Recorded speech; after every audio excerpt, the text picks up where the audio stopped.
Hello, and welcome to Tales for Life.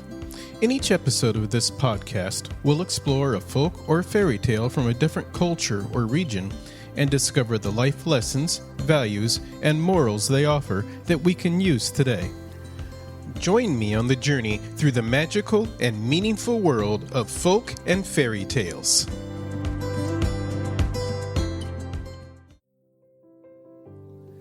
Hello, and welcome to another episode of Tales for Life, the podcast that journeys through life one tale at a time. In today's world, we hear about setting goals for just about everything in our personal lives and work. Goals are very important, but there's an aspect to them that a lot of this talk seems to gloss over or miss completely. I'd like to take a peek at that one aspect today in a show I've called Know Your Why. Whether we're trying to get more fit, excel at work or school, improve a relationship, or whatever, we know that in order to get there, we need a goal, some marker we're aiming for, so we know when we're there. But, like a New Year's resolution, a lot of times we give up on our goals before we hit them. Now we know from hearing stories of other people that there really are very few goals we can't achieve if we stick to making the effort. The problem then is not necessarily one of the goal being too hard or being too far off, but we forget why we're doing it. We lose track of the why. Why we do something is just as important as what we do. We might have a goal, but if there's not a compelling reason to achieve it, we stop. Getting in shape by itself is meaningless, but doing it for health reasons or to spend more quality time with friends and family is pretty strong. Going to work isn't always fun, but keeping a roof over our heads and food in our bellies is a very convincing reason to keep going. The list could go on and on, but you get the point. When we have a powerful reason to do something, to keep doing something, we're going to follow through. Today's story is likely a familiar one to most people, but the version you're about to hear might not be. Over the years, we've moved to a simplified version of the tale that made it lose its meaning, which is directly relevant to today's topic. This particular version was published in a book by Andrew Lang in 1890 and is well known, entitled Jack and the Beanstalk.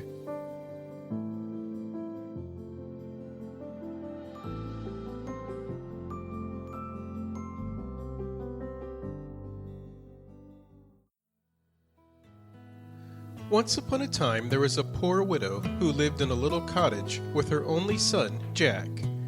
Jack was a giddy, thoughtless boy, but very kind-hearted and affectionate. There had been a hard winter, and after it the poor woman had suffered from fever and ague. Jack did no work as yet, and by degrees they grew dreadfully poor. The widow saw that there was no means of keeping Jack and herself from starvation but by selling her cow. So one morning she said to her son, "I am too weak to go myself, Jack, so you must take the cow to market for me and sell her." Jack liked going to market to sell the cow very much, but as he was on the way, he met a butcher who had some beautiful beans in his hand. Jack stopped to look at them, and the butcher told the boy that they were of great value and persuaded the silly lad to sell the cow for these beans. When he brought them home to his mother, instead of the money she expected for her nice cow, she was very vexed and shed many tears, scolding Jack for his folly. He was very sorry, and mother and son went to bed very sadly that night. Their last hope seemed gone. At daybreak, Jack rose and went out into the garden. "At least," he thought, "I will sow the wonderful beans. Mother says that they are just common scarlet runners and nothing else, but I may as well sow them." So he took a piece of stick and made some holes in the ground and put in the beans. That day they had very little dinner and went sadly to bed, knowing that for the next day there would be none, and Jack, unable to sleep from grief and vexation, got up at day dawn and went out into the garden. What was his amazement to find that the beans had grown up in the night and climbed up and up till they covered the high cliff that sheltered the cottage and disappeared above it. The stalks had twined and twisted themselves together till they formed quite a ladder. It would be easy to climb it, thought Jack, and, having thought of the experiment, he at once resolved to carry it out, for Jack was a good climber. However, after his late mistake about the cow, he thought he had better consult his mother first. So Jack called his mother, and they both gazed in silent wonder at the beanstalk, which was not only of great height, but was thick enough to bear Jack's weight. "I wonder where it ends," said Jack to his mother. "I think I will climb up and see." His mother wished him not to venture up this strange ladder, but Jack coaxed her to give her consent to the attempt, for he was certain there must be something wonderful in the beanstalk. So at last she yielded to his wishes. Jack instantly began to climb, and went up and up on the ladder-like beanstalk till everything he had left behind him, the cottage, the village, and even the tall church tower, looked quite little, and still he could not see the top of the beanstalk. Jack felt a little tired, and thought for a moment that he would go back again, but he was a very persevering boy, and he knew that the way to succeed in anything is not to give up. So after resting for a moment, he went on. After climbing higher and higher till he grew afraid to look down for fear he should be giddy, Jack at last reached the top of the beanstalk and found himself in a beautiful country, finely wooded, with beautiful meadows covered with sheep. A crystal stream ran through the pastures. Not far from the place where he had got off the beanstalk stood a fine, strong castle. Jack wondered very much that he had never heard of or seen this castle before, but when he reflected on the subject, he saw that it was as much separated from the village by the perpendicular rock on which it stood as if it were in another land. While Jack was standing looking at the castle, a very strange-looking woman came out of the wood and advanced towards him. She wore a pointed cap of quilted red satin turned up with ermine. Her hair streamed loose over her shoulders, and she walked with a staff. Jack took off his cap and made her a bow. "If you please, ma'am," said he, "is this your house?" "No," said the old lady. "Listen, and I will tell you the story of that castle. Once upon a time there was a noble knight who lived in this castle, which is on the borders of fairyland. He had a fair and beloved wife and several lovely children, and as his neighbors, the little people, were very friendly toward him, they bestowed on him many excellent and precious gifts. Rumor whispered of these treasures, and a monstrous giant, who lived at no great distance, and who was a very wicked being, resolved to obtain possession of them. So he bribed a false servant to let him inside the castle when the knight was in bed and asleep, and he killed him as he lay. Then he went to the part of the castle which was the nursery, and also killed all the poor little ones he found there. Happily for her, the lady was not to be found. She had gone with her infant son, who was only 2 or 3 months old, to visit her old nurse, who lived in the valley, and she had been detained all night there by a storm. The next morning, as soon as it was light, one of the servants at the castle, who had managed to escape, came to tell the poor lady of the sad fate of her husband and her pretty babes. She could scarcely believe him at first, and was eager at once to go back and share the fate of her dear ones. But the old nurse, with many tears, besought her to remember that she still had a child, and that it was her duty to preserve her life for the sake of the poor innocent. The lady yielded to this reasoning, and consented to remain in her nurse's house as the best place of concealment, for the servant told her that the giant had vowed, if he could find her, he would kill both her and her baby. Years rolled on. The old nurse died, leaving her cottage and the few articles of furniture it contained to her poor lady who dwelt in it, working as a peasant for her daily bread.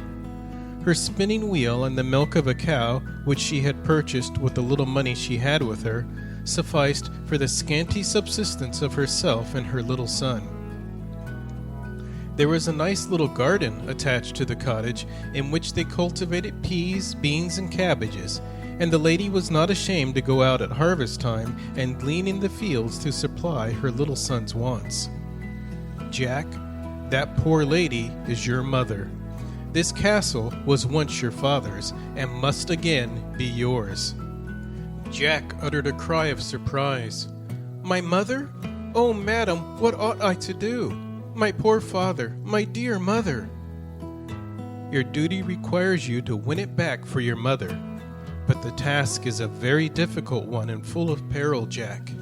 Have you courage to undertake it?" "I fear nothing when I am doing right," said Jack. "Then," said the lady in the red cap, "you are one of those who slay giants. You must get into the castle, and if possible, possess yourself of a hen that lays golden eggs and a harp that talks. Remember, all the giant possesses is really yours." As she ceased speaking, the lady of the red hat suddenly disappeared, and of course Jack knew she was a fairy. Jack determined at once to attempt the adventure, so he advanced and blew the horn which hung at the castle portal. The door was opened in a minute or two by a frightful giantess with one great eye in the middle of her forehead. As soon as Jack saw her, he turned to run away, but she caught him and dragged him into the castle. "Ho ho!" she laughed terribly. "You didn't expect to see me here, that is clear. No, I shan't let you go again. I am weary of my life. I am so overworked, and I don't see why I should not have a page as well as other ladies. And you shall be my boy. You shall clean the knives and black the boots and make the fires, and help me generally when the giant is out. When he is at home, I must hide you, for he has eaten up all my pages hitherto, and you would be a dainty morsel, my little lad." While she spoke, she dragged Jack right into the castle. The poor boy was very much frightened, as I am sure you and I would have been in his place. But he remembered that fear disgraces a man, so he struggled to be brave and make the best of things. "I am quite ready to help you, and do all I can to serve you, madam," he said. "Only I beg you will be good enough to hide me from your husband, for I should not like to be eaten at all." "That's a good boy," said the giantess, nodding her head. "It is lucky for you that you did not scream out when you saw me, as the other boys who have been here did. For if you had done so, my husband would have awakened and have eaten you, as he did them, for breakfast.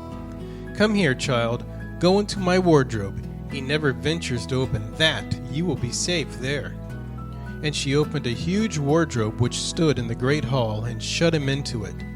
But the keyhole was so large that it admitted plenty of air, and he could see everything that took place through it. By and by he heard a heavy tramp on the stairs, like the lumbering along of a great cannon, and then a voice like thunder cried out, "Fee, fa, fi-fo, fum, I smell the breath of an Englishman. Let him be alive or let him be dead, I'll grind his bones to make my bread." "Wife," cried the giant, "there is a man in the castle. Let me have him for breakfast." "You are grown old and stupid," cried the lady in her loud tones. "It is only a nice fresh steak off an elephant that I have cooked for you which you smell. There, sit down and make a good breakfast." And she placed a huge dish before him of savory steaming meat, which greatly pleased him, and made him forget his idea of an Englishman being in the castle. When he had breakfasted, he went out for a walk, and then the giantess opened the door and made Jack come out to help her. He helped her all day. She fed him well, and when evening came, put him back in the wardrobe. The giant came in to supper. Jack watched him through the keyhole and was amazed to see him pick a wolf's bone and put half a fowl at a time into his capacious mouth. When the supper was ended, he bade his wife bring him his hen that laid the golden eggs. "It lays as well as it did when it belonged to that paltry knight," he said. "Indeed, I think the eggs are heavier than ever." The giantess went away and soon returned with a little brown hen which she placed on the table before her husband. "And now, my dear," she said, "I am going for a walk, if you don't want me any longer." "Go," said the giant. "I shall be glad to have a nap by and by." Then he took up the brown hen and said to her, "Lay," and she instantly laid a golden egg. "Lay," said the giant again, and she laid another.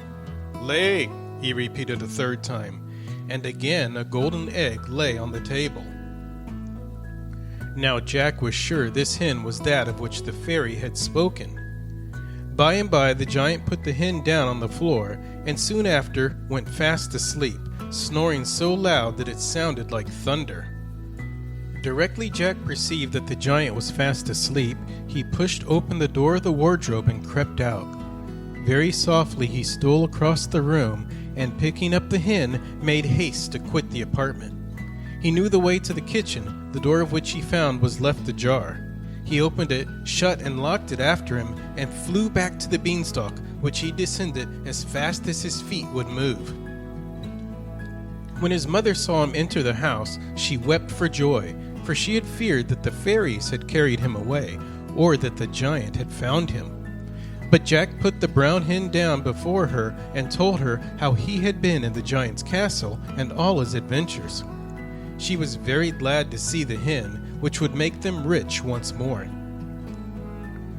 Jack made another journey up the beanstalk to the giant's castle one day while his mother had gone to market. But first he dyed his hair and disguised himself.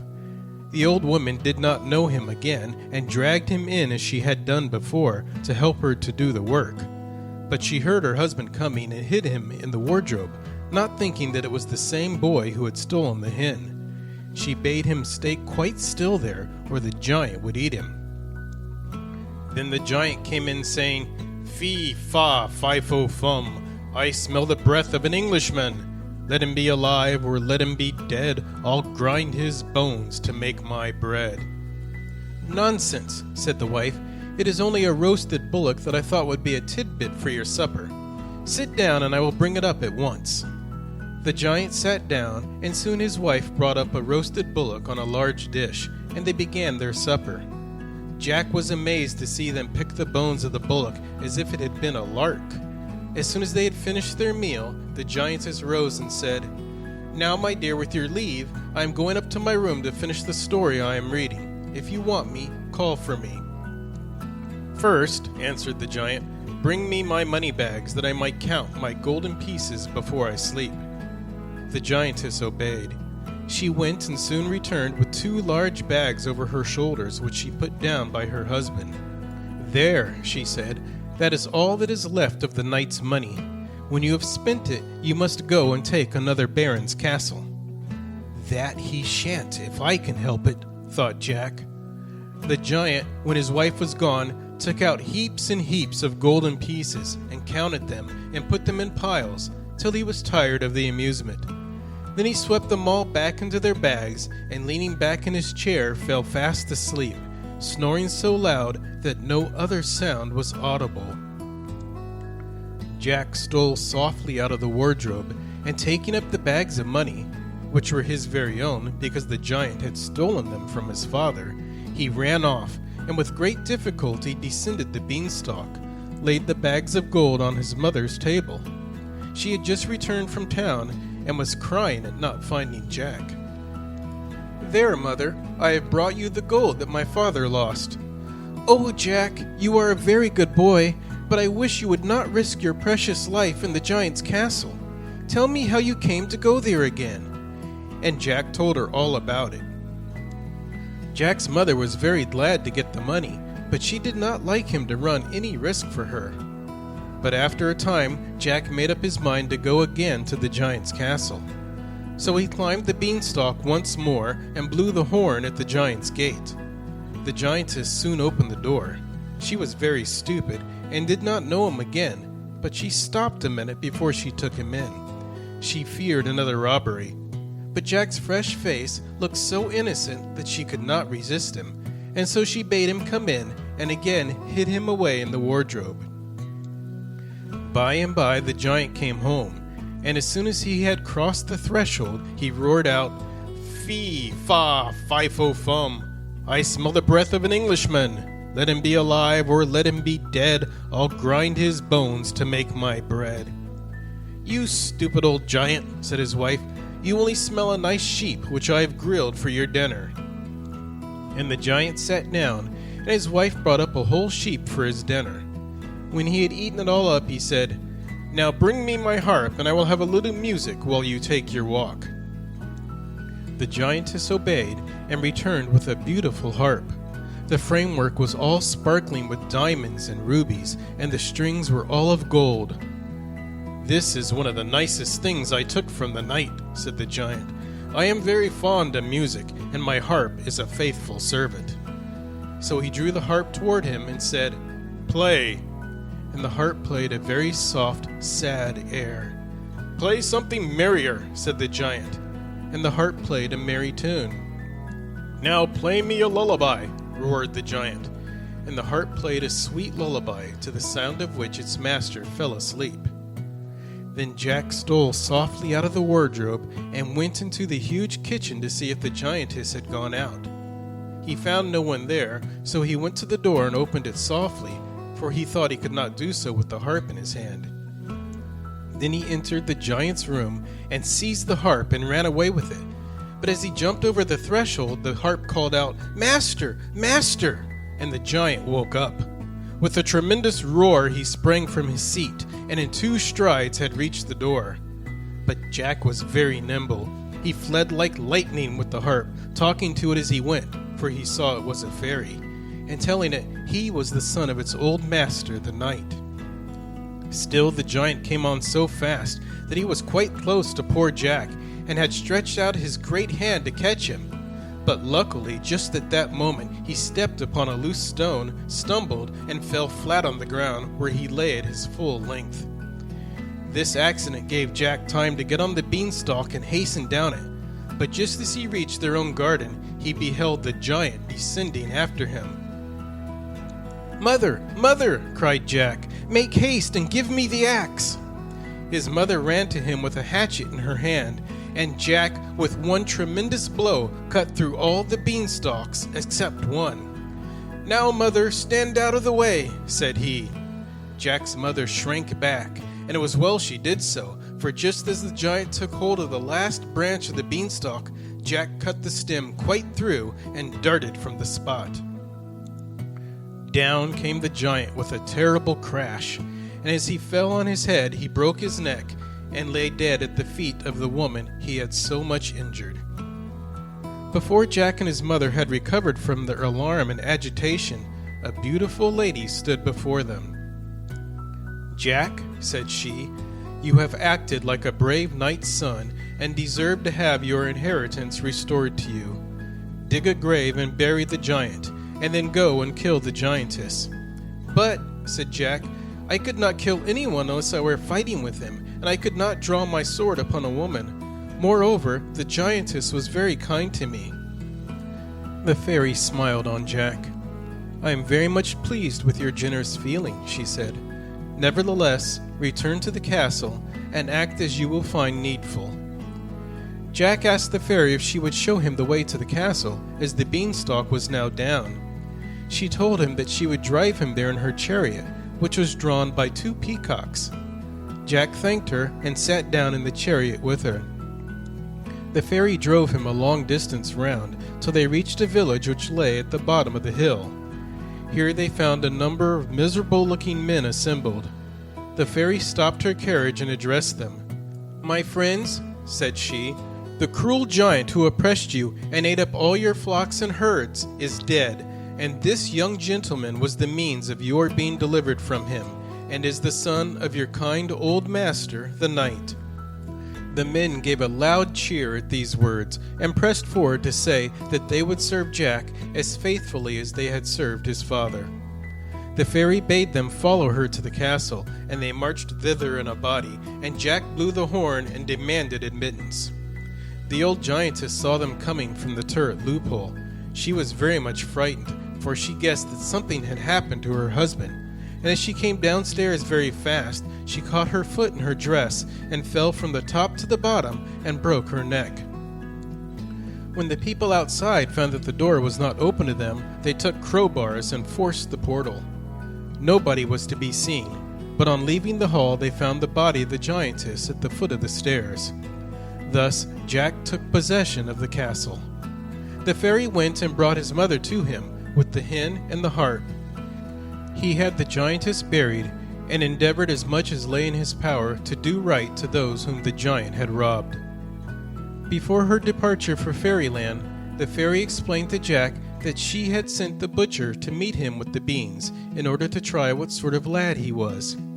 If you had looked at the gigantic beanstalk and only stupidly wondered about it, she said, I should have left you where misfortune had placed you, only restoring the cow to your mother. But you showed an inquiring mind and great courage and enterprise. Therefore you deserved to rise, and when you mounted the beanstalk, you climbed the ladder of fortune. She then took her leave of Jack and his mother.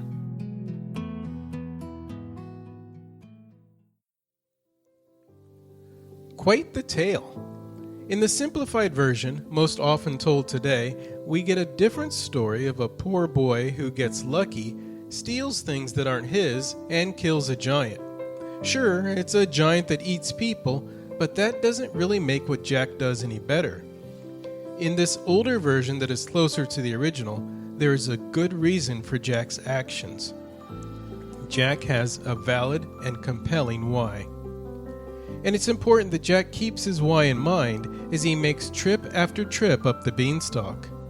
He could have stopped with just the hen that laid gold eggs and could have been reasonably happy, but his why drove him toward his goal. When your why is strong and clear, getting halfway to your goal, even if it means being better off than you were before, just isn't enough. You have to go all the way. Another benefit to having a strong why is that you often end up bringing others along with you. Jack didn't just reclaim his father's possessions, he also freed an entire village. Nobody was worse off after Jack's reaching his goal, except the giant and giantess, of course, but those are just obstacles that you will encounter as you pursue your goal. But, like Jack, if you have a strong enough why, your obstacles will also come tumbling down. The next step is yours to take. Set your goals, make them bold, and remember it's your why that will help you get there. You, like Jack, will be able to slay giants on your way onward and upward.